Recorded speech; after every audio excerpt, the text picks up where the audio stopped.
भारताचा सम्राट होता धृतराष्ट्र, भारताचा सम्राट. 100 पोरं होती त्याला, पार्टी तुबळी नव्हती ती. रावण तर इतका नंगाटगडी होता महाराज, 4,30,000 माणसं.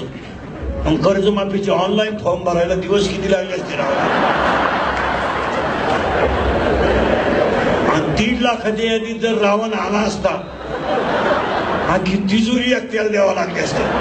त्याची इस्टेट किरकोळ नव्हती, कोणाला लागली तर लिहून घ्या.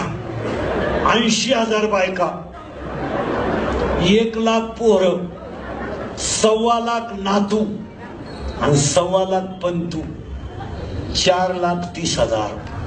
मग त्याला रेशनवर साखर किती मिळत असेल. आता पुढची इस्टेट तर तुमच्या ध्यानातच नाही राहणार. 80,000 बायका, 1 लाख पोरं, 1.25 लाख नातू, 1.25 लाख पंतू, 7 कोटी घरे कांचनाची, 7 लक्ष तांब्याची, 7 लक्ष काश्याची आणि पुरी लंका सोन्याची. ठीक आहे, आपली इस्टेट आहे. 2च अंगठ्या बोटात, तरी पंक्तीत वाट फिरते. भातवाड मटकी वाट, भातवाड मटकी वाट. त्याच्यात 1 धोंड्याची, 1 मांडव परतण्याची. एकाच्या बोटात 2 टांगट्या. ते गुजरीत गेलं नाही का, बाई पुढेच उभं राहिलं. वांगेतच दिले, बटाटे कसे दिले, आला कसं दिलं, कशी बंद दिली. तिनं ओळखलं याला कांता रोग झालाय. तिच्या पायात 2 जोडी होते सोन्याची. ती म्हणली वांगे 3 रुपये, बटाटे 2 रुपये, वांगे 3 रुपये, बटाटे 2 रुपये. जे पिशी टाकून गेलं तर अजून आलं ना.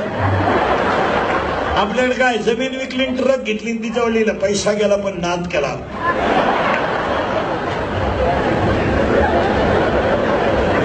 जमीन विकली, ट्रक घेतली, तिच्यावर लिहिलं आल्या घरी सुखी राहा.